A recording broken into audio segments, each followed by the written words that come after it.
অনেক দিন যাবো বলেও যাওয়া হয়নি।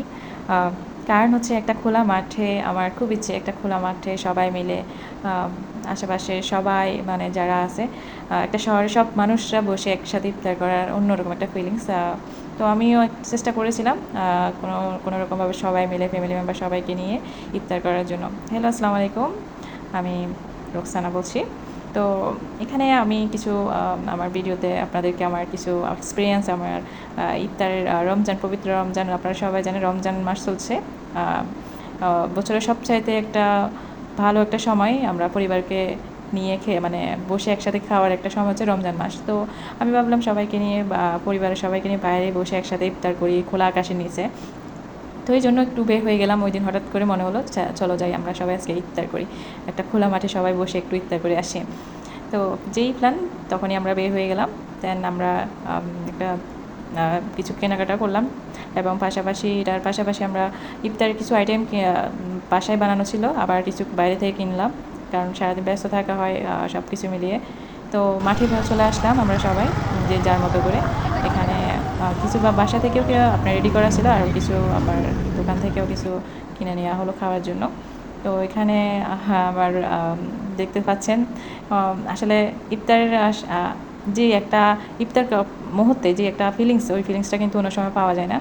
তো আমরা অনেক বেশি মজা করতেছিলাম এখানে, আসলে সব কিছু দিতে পারি নাই, এটার জন্য দুঃখিত। আর আমি আগে অনেক বেশি অ্যাক্টিভ থাকতাম, এখন ইদানিং খুব একটা অ্যাক্টিভ থাকতে পারছি না ব্যস্ততার জন্য। সবাই আমার জন্য দোয়া করবেন এবং আমার পরিবারের জন্য দোয়া করবেন, যেন বাকি এই রমজান মাস যেভাবে আমরা সবাই একসাথে বসে ইফতার করতে পারতেছি, আপনারাও যেন আপনাদের পরিবারকে নিয়ে সবাই ভালোভাবে কাটাতে পারেন, খুবই ভালোভাবে যেতে পারেন, আপনার প্রতিটা মুহূর্তে যেন আনন্দঘন হয় সেই কামনা করি। আর এই যে দেখতে পাচ্ছেন খোলা মাঠে সবাই ইফতার করতেছে, এবং ইফতার করার শেষে আমরা একটু ঠান্ডা জাতীয় কিছু খাওয়ার জন্য মাঠের পাশেই একটা দেখতে পেলাম, সেখানে আমরা এসে ইফতার করার পর এখানে আসছি। এসে আমরা এগুলো নিতে আসলাম, কিছু ড্রিঙ্কস জাতীয়। তো আমি অরেঞ্জটা নিলাম, অরেঞ্জটা আমার ফেভারিট অলওয়েজ। তো দেখতে পাচ্ছেন এখানে কিন্তু ভাইয়েরা খুবই বলতে গেলে ফ্রেন্ডলি, অনেক বেশি ফ্রেন্ডলি, ওখানে আমার সাথে দুষ্টুমি করলো কিছুক্ষণ। তো এগুলো খাওয়া দাওয়া শেষ করে ড্রিঙ্কসটা একটু দাঁড়াই, তারপর আমরা চলে গেলাম একটা লেকে চলে যাচ্ছিলাম। তো এটা প্ল্যান করতেছিলাম আসলে যাবো কি যাবো না, লেট হয়ে যাচ্ছে, আবার শপিং। এর আগে দিয়ে একটা কথা আমি বলতে ভুলে গিয়েছিলাম, আমরা চায়না মার্কেটে গিয়েছিলাম, সেখানে ফার্স্ট টাইম আমার যাওয়া হয়েছে, এর আগে কিন্তু যাওয়া হয়নি। তো দেখেন চায়না মার্কেট আসলে আমার কাছে খুব একটা ভালো লাগেনি, কিন্তু মানুষে বলে চায়না মার্কেটে যাবো চলো চলো, কিন্তু আজকে গিয়ে দেখলাম খুব একটা ভালো লাগেনি আমার।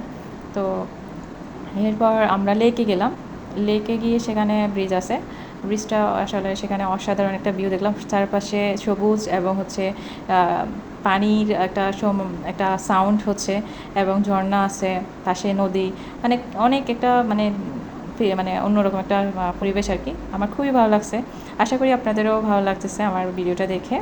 আর যারা যারা আমার ভিডিওটা দেখেনি অবশ্যই দেখে নেবেন প্রথম থেকে শেষ পর্যন্ত। আর যারা আমার ভিডিওতে এখনও লাইক কমেন্টস করেনি অবশ্যই লাইক কমেন্টস করে নেবেন, ওকে। আর অবশ্যই আমার পাশে থাকবেন, সবার জন্য দোয়া থাকলো।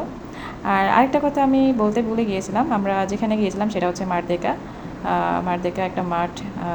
তো আপনারাও যেতে পারেন, আপনাদের পরিবার পরিজনকে নিয়ে ঘুরতে যেতে পারেন সেখানে। আশা করি ভালো একটা এক্সপিরিয়েন্স হবে, যেহেতু আপনারা যে যার মতো করে এখানে বসবাস করতেছেন। তো যেখানেই থাকুন না কেন, আপনার পরিজনকে নিয়ে যদি ঘুরতে যান, সেখানে আপনার যত দুঃখ থাকুক না কেন, যত মনের কষ্ট থাকুক না কেন, একটু বাইরে বের হন, খোলা আকাশের নিচে বসেন, সবাই মিলেমিশে কথা বলেন, দেখবেন অনেকটা ভালো লাগবে। Thank you for watching my video. Next time আবার অন্য কোনো ভিডিও নিয়ে আসবো, আপনাদের সাথে শেয়ার করব। আশা করি ভালো থাকবেন, সুস্থ থাকবেন, এই কামনায়। ভালো থাকবেন, আল্লাহ হাফেজ, আসসালামু আলাইকুম।